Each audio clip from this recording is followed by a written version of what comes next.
If I would ask you what's the most dangerous drug in the world, the first thing would probably will come into your mind is heroin, cocaine, or something similar to that. But that's not entirely accurate. Although that heroin or cocaine might have a significant immediate effect on you, but looking at the statistics, there is another drug that has won the title of the most dangerous drug in the world, and that's alcohol. It might sound surprising to a lot of people, but a study published by The Lancet in 2010 claimed that this legal drug that is so spread in our society is far more dangerous than we think. Let's take a look at what exactly alcohol does to your brain. As it enters your body, it directly starts playing around with your brain cells or the neurons. They're basically responsible for everything that your brain does. And playing around with them isn't a good idea, since it can damage your brain, and that's not something you want, I guess. But there are specifically two neurons that alcohol affects significantly: glutamate and GABA. The first one is responsible for learning and memory, and the other one is there to organize your brain and calm you down.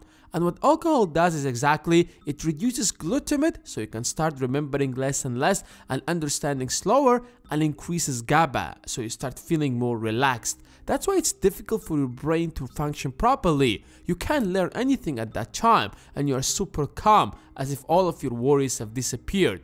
Information starts flowing much slower, and that's why you look dumb when you are drunk. Of course, it affects many other neurons in your brain as well beside these two, such as dopamine that leads to addictiveness. But alcohol's effect goes beyond your brain. It significantly damages the rest of your body, almost every single part of it, starting from your throat that can lead to cancer to sexual dysfunctions. Lung infections, for example, that can lead to many other dangerous diseases. It also damages your liver, stomach, bones, you name it. Heavy drinking can also lead to heart diseases.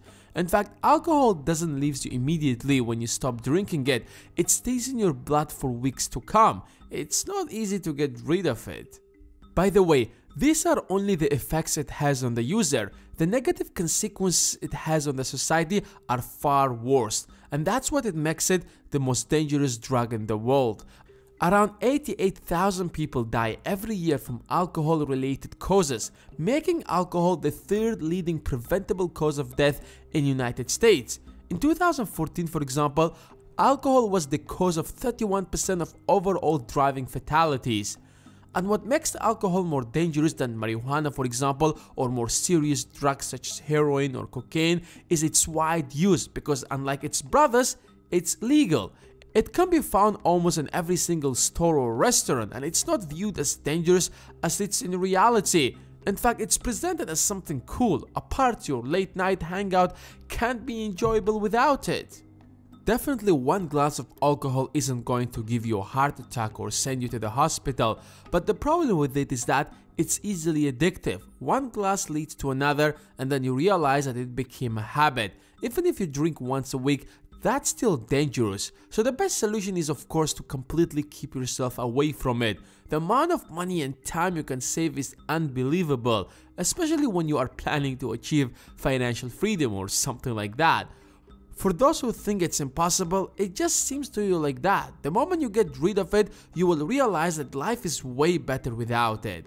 I understand that life sometimes sucks. For some people it sucks every day. Problems, obstacles, they all push you to go out there and have a drink to finally forget all that crap because it became unbearable.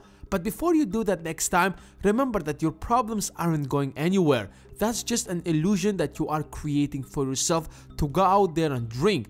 The next morning when you wake up, not only that all those problems are waiting for you, but you will feel even more demotivated to face them.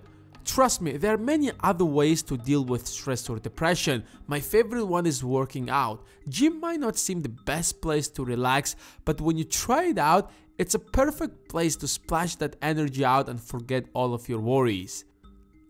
And now it's your turn. What do you think? Have you ever had an alcohol addiction? And if yes, then how did you overcome it? And as always, hit that like button if you have enjoyed this video, subscribe and click the notification bell if you don't want to miss the next video. Thanks for watching, and I will see you in the next one.